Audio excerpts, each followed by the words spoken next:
Good day, my friends. I hope today finds you in a good place. And if that's not where you are today, I hope this word will, at least in part, help cheer you up a little bit.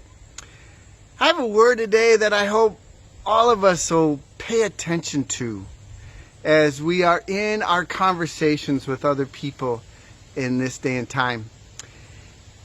And this word comes because of what I sense is going on among many of us in our culture today.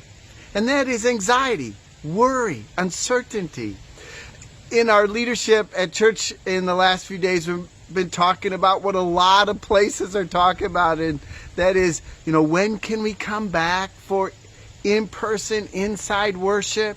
And all the discussions that so many organizations are having today. In the midst of that discussion, what really kind of weighed on me is that a lot of people are really fearful of coming back. That there's a lot of anxiety out there because of the virus.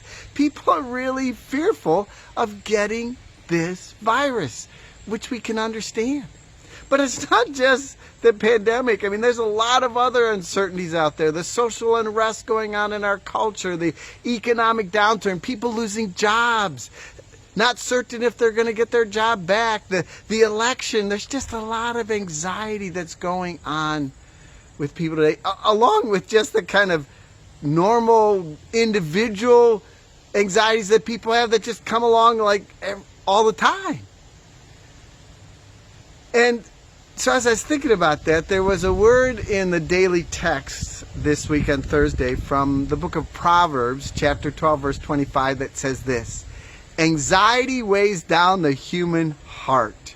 Isn't that true? I mean, that's what happens when you're filled with anxiety. It just kind of weighs you down.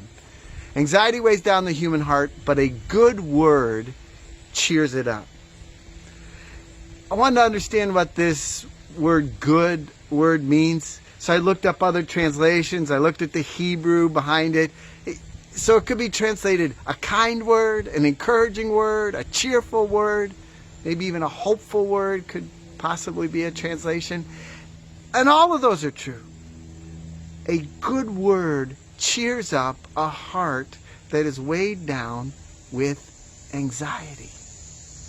Can we be, as followers of Jesus, can we be the people that are carrying this good word into all of our conversations, that most of the time, that's the word we're sharing. A good, kind, encouraging, cheerful, hopeful word into those conversations.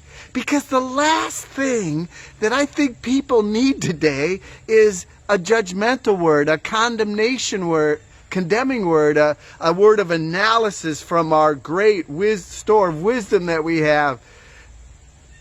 People just need to hear a good word, especially when their hearts are weighed down with anxiety and uncertainty.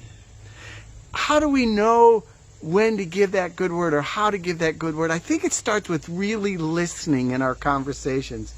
I don't know about you, but I find myself too often at the time when I'm in a conversation, instead of really listening, I'm thinking about my response, my rebuttal, my addition to what they're saying, instead of just focusing only on what they're saying. And ask ourselves this question: what are they thinking and what are they feeling? It's called empathy. To try to understand, to get what's going on inside of them. I think if we really listen in our conversations and set aside our agenda, our response and all that, but just answer this question: what are they thinking? What are they feeling? And try to understand that we're going to be led naturally to want to share a good word, an encouraging word, a kind and cheerful word. That's just what our hearts are going to lead us to do. So can we be that? I think we can. I think it's in you. I think it's in all of us who follow Jesus, who have Jesus in our heart. We have it in us to be those good word bearers into people's lives, especially when they might be weighed down with anxiety. You can do it. I know you can. Let that be a challenging word for us today, in an encouraging way, to be good word bearers in our conversation with others. Know that God is with you fully today, dear ones.